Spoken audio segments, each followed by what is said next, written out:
Hey everyone, welcome to one of our amazing Female Founder Collective LinkedIn series. We do this so that we can give you the best of the industry, sharing their advice, their hard-won knowledge. I'm Rebecca Minkoff, co-founder of the Female Founder Collective, and I have had the opportunity to know Cassie for probably 14 years. But before we get in, I just want to do a couple of announcements.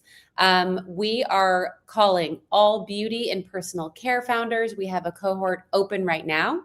The 10,000 is our private membership community, and the waitlist is now open. It's a founder-led program built for women scaling brands in the skincare, makeup, wellness, and personal care space. And this is what we want to give you, a 4-week accelerator. It's called our Founders Operating Manual. We want to give you strategic guidance on positioning, margins, and go-to-market, and small group mentorship with experienced founders, operators, and advisors. And also, of course, truly valuable, an entire network of beauty founders alongside you. So if you're ready to grow and you're feeling like you're missing something, we are here to serve you. So click the link in the comments to join the waitlist. And without further ado, I'm going to do a quick introduction. Cassie Rosenthal leads marketing and strategic initiatives at Rosenthal Capital Group, where the loan sizes range from $500,000 to $40 million plus, across solutions including asset-based lending, CPG growth capital, factoring, purchase order financing, and equipment financing. Before joining her family's firm, Cassie co-owned galleries in New York City and Berlin. Her leadership and expertise have been featured in the Wall Street Journal, New York Times, Women's Wear Daily, Footwear News, CNBC, and so much more. She also serves on multiple boards, including NYIC and Powerhouse Arts, and was the inaugural recipient of the NYIC Women's Division Renaissance Award. And for those of you who have heard me talk, I have been so anti taking private equity and venture when you're just starting out. We didn't even have that opportunity available to us, and we went with Rosenthal and helped us scale. So I'm excited to dive in and teach you about alternative forms of capital, especially as you're growing. Welcome, Cassie. Thank you so much for having me. I'm so excited to be here. So the first question is, you made a transition from the art world to the finance world. What would make you ever want to take that leap, and what has it been like for you? Oh my gosh, no idea. No, seriously. I opened my first gallery with my business partner when I was 27 years old. We were scrappy. We grew very quickly. I learned a ton about business and people, pretty much on the spot. 10 years in, after opening 2 galleries, one in Chelsea and one in Berlin, my business partner and I had strong differences of opinion, to put it mildly. And so we dissolved the business. My personal and professional lives imploded at that time. I wound up divorcing my then husband as well as my work husband. It was not exactly a high point in my life. But overall, I loved my experience in the art world and I don't regret any of it. The life experience was invaluable. But I always wanted to join my family's business. I knew many of the employees since I was a little kid. I just wanted to do my own thing first. So 14 years ago, as of this week, actually, I started working with my family in finance. It was not an easy transition. I went sort of from running the show and knowing everything to entry-level training kind of overnight, or at least that's how it felt to me. I was not used to working in a larger office, not to mention what was a very male-dominated industry at the time. I was a bit intimidated by everybody and their knowledge, but I struggled a bit to find my footing and my voice and my confidence. But all that pressure I put on myself, all that hard work and passion I put into everything I do has paid off in spades. And now I feel the positive effect of my contributions. And I love working with my family and everyone at the company. And I will say this, there were some women in my life that I met in my finance industry that really supported me in those early days and gave me the confidence. And now they're all rock stars and running the show. But it's also part of the reason why I love helping female entrepreneurs in particular. They make incredible operators and leaders. And I find so many of them inspiring. So I love that you say that. I think often in our meetings, I was the only woman in the room. So I'm happy to hear that it's changing. It is. And we actually have amazing women at Rosenthal across all divisions helping brands every day. So I'm very proud of that. So now your role, you sit really at the intersection of capital strategy, brand growth, and lender decision making. What does a day to day, if that's even possible, look like for you at Rosenthal?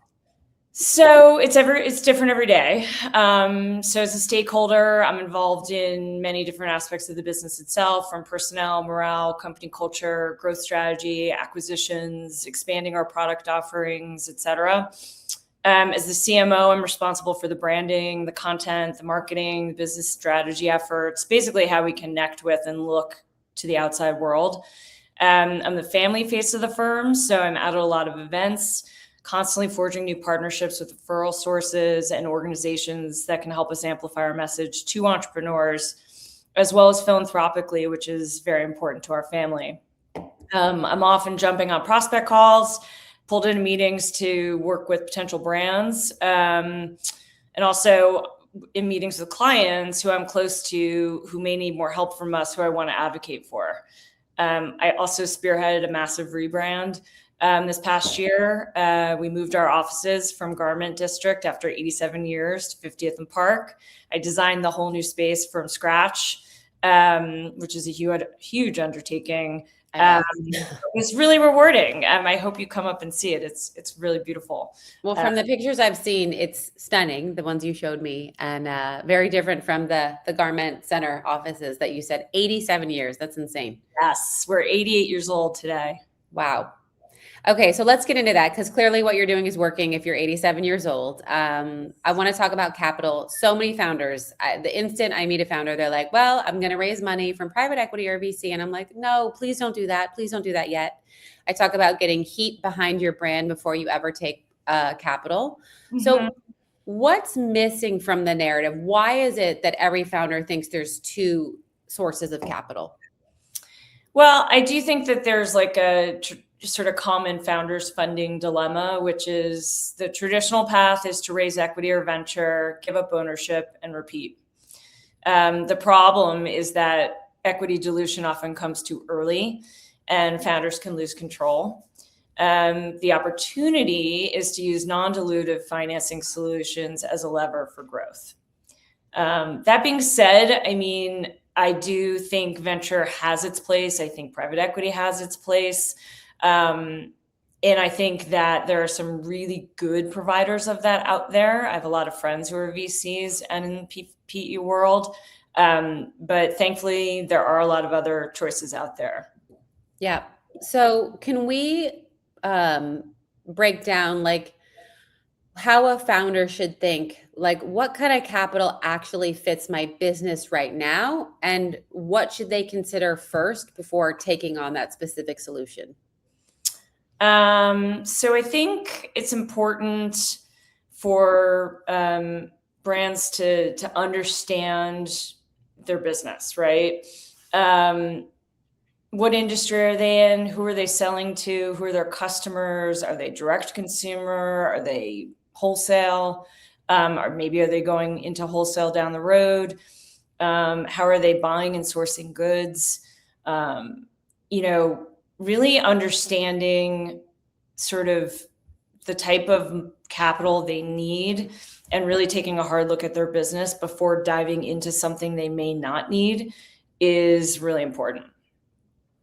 Yeah, I remember before we could even sign with you guys, I think we had to be doing $500,000 before we could qualify.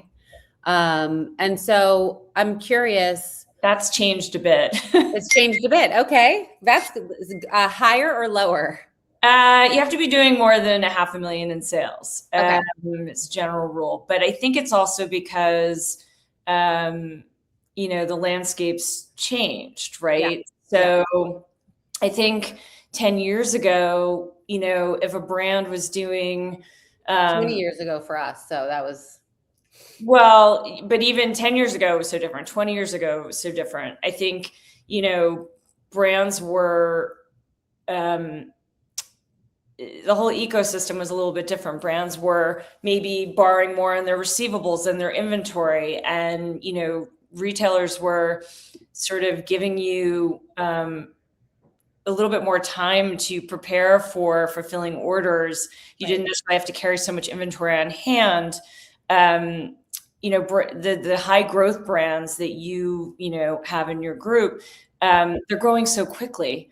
1 minute they're just direct to consumer, or they're getting attention on a social channel, and the next minute they have to fulfill these orders. And they can grow rapidly from, maybe they come to us when they're doing 5 million, but the next year they're doing 40. Right. I think the brands 20 years ago used to grow a little bit slower. Right. So do you think that there's a world in which you're at a certain stage and raising VC actually can hurt a consumer brand more than it helps? Yes, possibly. I do think that it depends on how prepared you are for growth. I think brands sometimes jump in before their company is maybe ready to grow.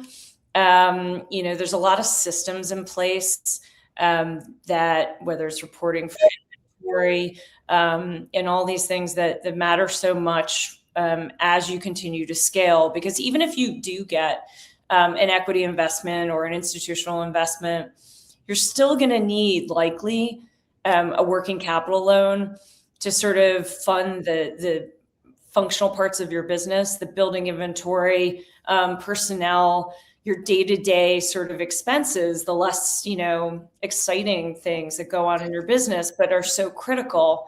And that's what working capital is for. Your equity investment is for specific growth. Maybe it's hiring a CFO, maybe it's hiring a CMO, maybe it's, for R&D.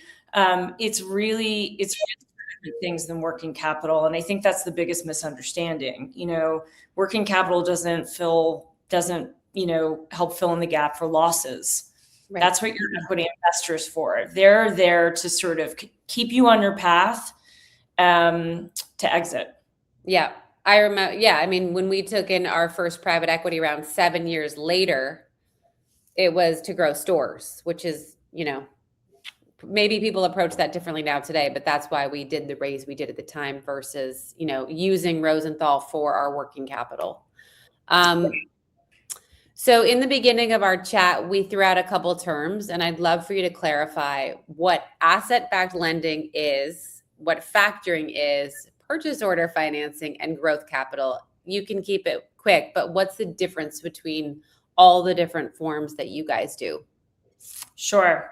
So asset-based lending is very simply a loan, a revolving line of credit secured by a company's assets. The lender will advance your percentage against your collateral, which we're speaking about is accounts receivable and inventory. You may be eligible to receive anywhere from 70 to 90% on your accounts receivable and anywhere from 50 to 70% on inventory. The loan is based on the cost value of your inventory, not the sales price. So for brands that are experiencing seasonality, shifts in consumer demand, product development cycles, asset-based lending can offer flexible repayment around the ebbs and flows of your business and improve your cash flow. The loan amount also increases as your company scales. So as your assets grow, your loan grows. This type of financing, though, does require collateral monitoring and financial reporting, which means that your company needs to have systems in place to be able to share information like inventory reporting in real time. And any lender is going to ask for this or look for this because that's one of their ways that they can get you more cash, right? If they're not seeing clearly into your inventory in real time, they're not sure what they're lending on. And that doesn't put you in a good position or them. Right. I can give you some examples. So we have a D2C apparel company. They're like 90% D2C. I think the rest is Amazon. So we helped alongside their equity partner actually to help finance their inventory, both in the US as well as in transit, which was a really big help for them as they were very Q4 heavy in terms of overall sales. So when they started with us, they were doing around 15 million in sales. But that was in 2022. In 2025, they were doing over 80 million. Wow. And that's interesting, Rebecca, because when you were in business, I feel like we never really saw those jumps in such a short period of time, the way we're seeing it today. We have a beverage company. They have more of like a retail distribution model, but they started with us in 2023 doing around 10 million. And they finished 2025 at 70 million. Wow. And I think this is because in addition to providing that loan against their assets, we also provided them with purchase order financing for a Costco rollout. And that's the thing too, with whether you're a direct to consumer brand or digitally native brand, at some point you may expand into wholesale. It may start as a customer concentration where it's just a Target rollout or a Costco rollout or, a certain number of doors at one of these retailers. But at some point, you're going to need help to capitalize that because it's expensive. And I will say what was nice is when you look at someone's receivables, you would sort of almost do a credit check. You'd be like, don't ship these people. They're not paying. And that is really helpful to a founder. Well, and look at everything with Saks. We stopped checking Saks a while ago. Yeah. And we've encouraged, especially, how do I put this, less established brands to stay clear of it just because they're not going to get paid. Right. The people that are going to get paid are the people that have some sort of, collateral or pull with Saks, or Saks really wants them, so they're going to pay them first. So yeah, checking the credit quality of a customer can be really important. I would say the difference today is that, like, from when you were in business, our clients used to have thousands of customers. Today, you're selling Target, Walmart, Costco, Sephora, Ulta. There's like 10 of them that everybody sells. And in the beauty channel, especially, there's such a, smaller distribution. You're selling direct to consumer, you're selling Sephora or Ulta. Right. Yeah. We had 900 points of sale. And then after COVID, those 900 points of sale went down to like 300 or something crazy because these stores went out of business. So like even outside of the bigger channels, all these, these retailers just almost vaporized. Yeah. No, it's extremely different today, and challenging all the same because, I think brands have to jump through hoops. They have to be able to pivot, which is why I think having a lender, I can even say a lender like us, is really beneficial because we're working with brands that are so much larger than you, have been in business so much longer than you. We've seen every cycle imaginable, and we can kind of help you pivot. We can get creative. We can figure out, okay, you have an asset-based loan, but you need more money because you just got this huge order. How are you going to fulfill it? Well, we can provide you with PO financing, and that can sort of give you an additional boost to get you to that next threshold that you need to be at. Right. So when does it make sense for a founder, like talking about real life examples, combining these? Because I think it's probably possible to combine many of them at different times. Yes. So whether you're utilizing an asset-based loan, which by the way is the most common financing tool that people ask for, I think, because it's the most widely known. But whether you're using that or factoring, I think that PO financing is a really good tool because not all brands, especially in the earlier stage, have great terms with their suppliers. They just may not be in business long enough to, or have enough in sales to have that relationship. So until they get better terms, PO Finance can really help bridge that gap. Because a PO Finance company like ours, we have that as an additional add-on because that can help fund 100% of your goods that you need to bring in. So when a founder is looking at this, and maybe this is too granular and we'll have to do like a private session for 10,000 members only, but like when you look at the rates charged, if you're trying to combine factoring, purchase order financing, asset, based lending, understanding what you're paying and how that affects your margin, is that Yes. Yeah. So you have to have good margins. Something you should work on early in your business is working on your margins. Yeah. They matter so much. They dictate how much you're making.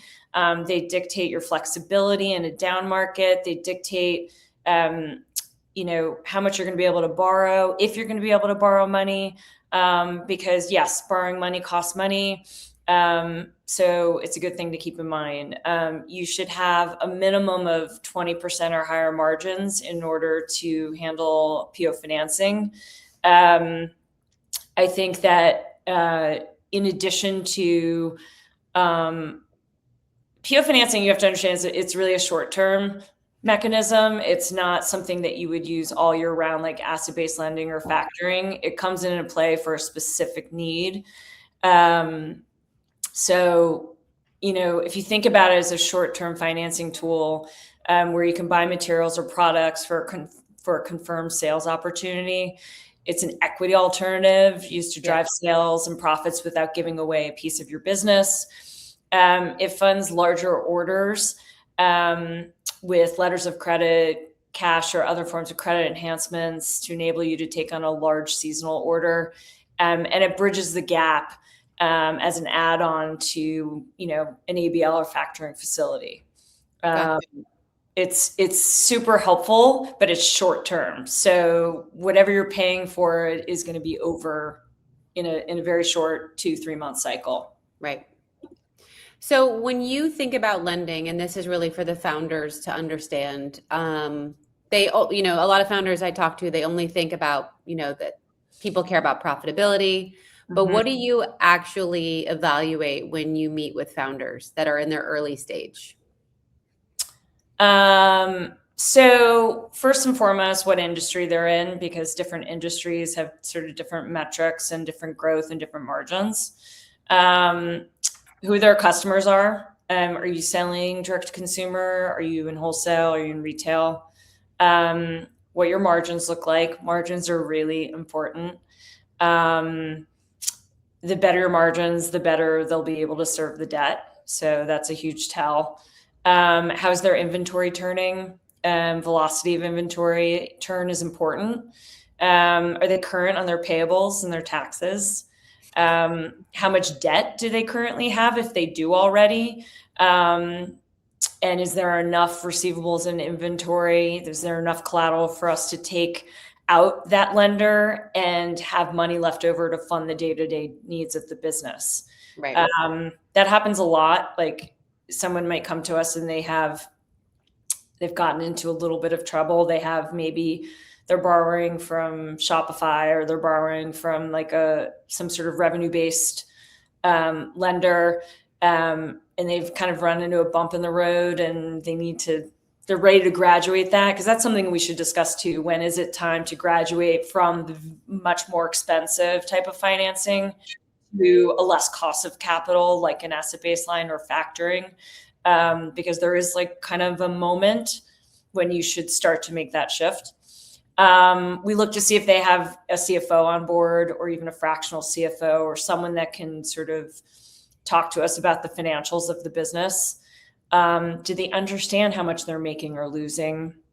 It's great if they're profitable, but we're not looking at EBITDA as a collateral lender. It's not really the metric we care about. We're looking at the quality of their assets. Is their inventory current? Is it aged? What are their supplier terms, et cetera? So are there so you mentioned they don't have to necessarily be profitable. So what are those milestones that signal to you, okay, this brand is financing ready, even if they're not profitable? I would say if you're 3 years, if you're in business for 3 years or more, if you're hovering around that kind of like 3 to 5 million mark in annual sales, if your inventory is turning well, if you're starting to have customer expansion, if you've raised capital but you need additional financing, if you have seasonal or exponential growth opportunities that your cash flow doesn't support, if you have strong margins and you can serve debt, and if you have systems in place to report inventory and things like that in real time. Okay. I think it's so hard for brands initially. I understand raising money. I think it's great. And actually, a lot of the brands we work with have raised money. Some have not. But I think it's important to understand that the more knowledge you have, the more power you have. So even if you're not qualifying yet for financing, call lenders, reach out to them on LinkedIn, pick up the phone, say, hey, I want to understand what my options are when I do hit that mark. I'm really working hard to hit the 3 million sales mark. What should I know about? What should I look out for? The more information you have to prepare yourself, the better, and the less likely you are to run into like a fire drill situation. Yeah, we always tell people, like, be in the even if you don't need the money now, be in the market, getting to know the players, the right potential partners, because you never want to have the fire drill of, oh my gosh, I need money. I just got a big purchase order from Target. Right. Go. Which actually, ironically, that is a real life example, not of mine, but of a colleague of mine.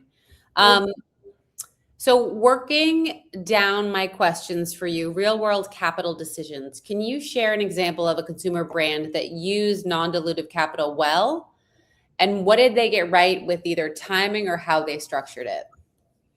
Sure. Well, we had a fast-growing personal care and skincare brand that was launched by a popular digital content creator. Can you share their name or no? Nope. Okay. I would love to share names. You have no idea.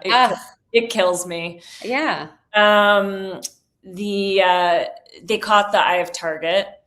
They just had limited history. They had zero wholesale history.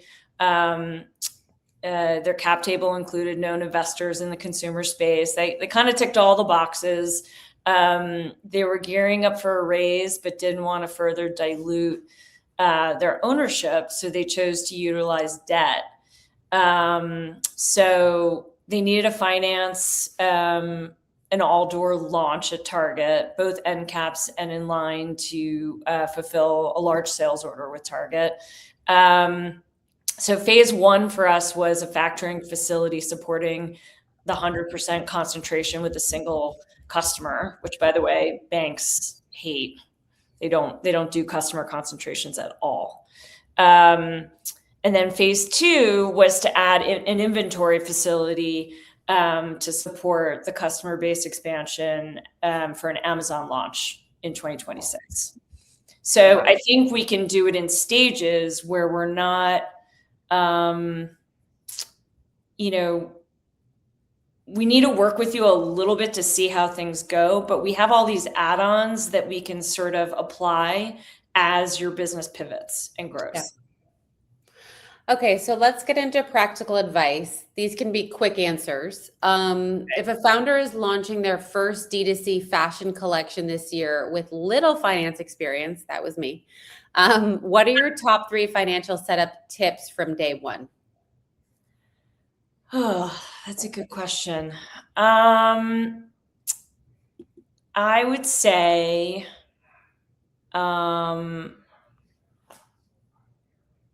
okay, they're just starting out, right? Yeah, and they don't really have finance experience. I think I would lean into the people that I know that are in my circle and actually try to connect with somebody that does have some sort of financing background. I think what brand founders struggle with sometimes, like, understand your strengths. If you're the designer, you're the face, you're the reason why people are going to buy your brand, great. But make sure you can talk to somebody who understands how to set up the business in a way that will set you up for success. What systems do you need in place? Should you take on like a part-time accountant to make sure that, you know, you're structured in a way to make money? Understand or find people that do understand how to set you up properly.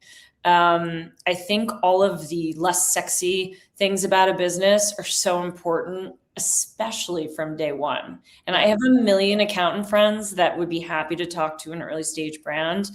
Anyone at our company would be happy to talk to an early stage brand and sort of give them, you know, just some pointers. But I think it's important to understand, like, who you're selling, what you need to, you know, fund the business. How would your business survive if the economy tanked? Yeah. I love those. All right, last question from me, and then I'm going to open it up. I have a couple of audience questions. So for founders who tuned in today, what is the next practical step they can take this quarter to make smarter capital decisions for their business? It sounds repetitive, but I would take honest stock of the financial health of your business. Sort of just like we all do a personal wellness check in January, commit to doing the same check on your business. Be brutally honest and look at what's working well and what can be improved upon. Design a strategy to work on how to improve those deficits. And if, like I said, if you're the face of the business and you focus on sales, then find someone you can lean on and trust to help with the financing strategy. Growth is great, but can your business handle growth? Yeah. And also, you don't have to be in a rush. Growth is awesome, but sometimes you have to say no to something to grow properly. We said no. We had to say no to our second Nordstrom order because we just weren't big enough. And they came back, no is a great answer. I love no. I also think to that end, it's important to understand that at a very early stage, the customer you think is where your customer is, the place where you think your consumer is may not be. No. So, you jump on Amazon because Amazon's Amazon, but what if your consumer isn't on Amazon? Right. Then you're in this precarious position where you're out there in the world, but you're not clearly doing well because your consumer's not there. Right. So I agree with you. I think slow and steady wins the race. It's just that brands are growing so rapidly, which is where they run into trouble. Yeah. Well, this begs the question from Amanda P. She said, where do you recommend starting to find funding if you were still early on in your business before you hit the larger numbers per year? So first and foremost, I would do a friends and family raise. And there are some amazing angels out there that I think are worth exploring. There's a lot of great women out there helping other women. But I will touch upon, I don't want to dive into it too much because it's not something that we offer, but it is out there, this revenue-based financing, which is really more for a very early stage brand who's experiencing consistent, predictable growth, or an upswing in revenue, who might be at a spot and need quick access to cash. It's basically, it allows companies to borrow some of money based on a multiple of their monthly revenue. So they'll take a loan based on historic sales, call it 1 to 3 months, and the repayments are made on a percentage of sales from credit card proceeds. And it's just sometimes auto debited from the borrower's bank account. Again, be careful. Don't do it for a long period of time. There's like a time to get out, because if you have a hiccup and you're, revenue is sort of volatile, or you're low on cash, a pullback on that loan could be a detriment to your business, rather than a help. And we've seen this, and it's really sad, but it is there, and it is a tool. Again, like we said in the beginning, there's a lot more options today for non-dilutive capital than there used to be. Right. I think it's just knowing when to exit and when to graduate. Yep. And Molly wanted to know, sorry, Molly wanted to know, does asset-based lending require a personal guarantee? So the answer is yes and no. So not necessarily. If you have an institutional investor in your brand, we're not going to get a PG from the owner because you don't own it fully, and we're not going to get PGs from your investors. So oftentimes we rely on what we call validity guarantee, which is basically just letting us know that the information that you're sharing, the privileged financial information that you're sharing with us is valid. Yeah. So the answer is no, we don't necessarily have to take PGs. Yeah, we had one for full transparency to those listening, and that was what it was at the time because of the sheer amount of capital you were loaning to us. So. Yeah, I mean, I think people forget, like, I can speak for Rosenthal, I can't speak for other lenders, but we're not gonna do anything to destroy your business because we have so much at stake. We want to see you succeed. So if you run into trouble, we're going to help you. We're not going to like suddenly come take your car and your kids. And, it's nothing like that. It's just knowing that you have skin in the game as much as we do. Totally. All right. Last two. This is from Erica. She wanted to know the difference between equity and working capital. Like when PE or VC come in and they take equity versus working capital. Sure. So equity is taking a stake in your business. So you're diluting your ownership for one thing, which is okay because a piece of something great is better than nothing.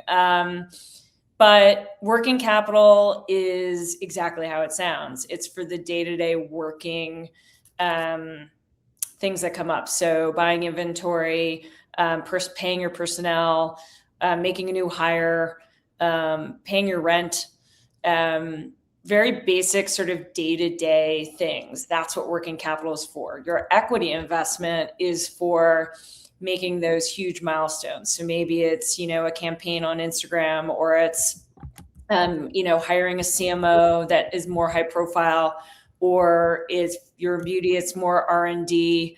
It's really for those bigger picture leaps to sort of get you where you need to go. Working capital is more of like the steady day-to-day financing that you just need to be sustainable. Working capital is for sustainable growth. Equity is to protect the investment till exit. Thank you for clarifying that. I know people in the early stages are like, what is this? That these terms can be overwhelming. And I always say it's better to ask and clarify now, because you're going to need to know these terms. Yeah. Last question before we wrap. Sorry, maybe that is everything. Oh, when do you recommend, this is from Dana, when do you recommend raising money if you're a service-based business and it's less about inventory and then hiring and cash flow? If you're a service-based industry, I would recommend seeing if there are financing options that are non-dilutive at first, before you feel like you have to raise money. I would talk to other service businesses and see what they did. You may not need to raise equity, but I'd be curious to know more about the business you're serving in and what that looks like. Yeah. Yeah. All right. Well, Dana, if you're listening, let us know. Yeah. Sorry. And one last thing, just I feel like every founder should ask themselves before deciding how to fund their growth is sort of like, what's the state of the economy? How would my loan be impacted by a downturn? What's the purpose of the financing? Is it funding inventory? Is it filling an equity gap? And how much do I really need? Because any lender is going to start lending you something, and then that could change 3 months from then. They might increase the lines. So don't panic about having all the capital in the world today. It's not going to really work like that. Just take it one step at a time. Yeah, and I would also add that you never want to get in over your head, again, back to saying no and slowing growth. Like when we experienced a downturn during COVID, and we lost 70% of our business overnight, that was not only scary for us, it was scary for you guys. It was scary, for like our employees. And like, I'm sure you guys at the time were like, well, how are we going to get our money if these stores now just canceled all their orders? And so, slower is better, safer is better than ever being in that, oh no moment. Yeah. No one wants to be in that panic fire drill moment. It's scary. It is scary. Thank you, Alyssa, for saying that, and Amanda. They're giving us nice props, Cassie. I don't know if you can see these. So for those of you tuning in, if you want more workshop like this, more in-depth knowledge, we go really deep at the 10th house. And some of the contacts that Cassie mentioned, you could have access to them by joining our cohorts. The waitlist is open for our beauty and personal care. The link is here. Just click it to sign up. If you're not in beauty and wellness, you can still email us, sign up for a cohort, and we'll let you know when that one or that category is launching. And lastly, but definitely not least, thank you so much for your time and for your knowledge. I talk about you guys all the time because I just want women to know what's out there and what's possible, and you don't have to give your company away in the beginning. If ever, with the right strategy. So thank you for sharing that. And thank you for everything you've done to transform Rosenthal. And Rebecca, we can create a little cheat sheet for everyone in your group, just so they have something to refer back to and they can reach out to me anytime. Awesome. Only if they're part of the 10th house though. Right. Exactly. Sorry, my bad. Awesome. Well, thank you. Thank you. Thank you, Rebecca. Thank you guys.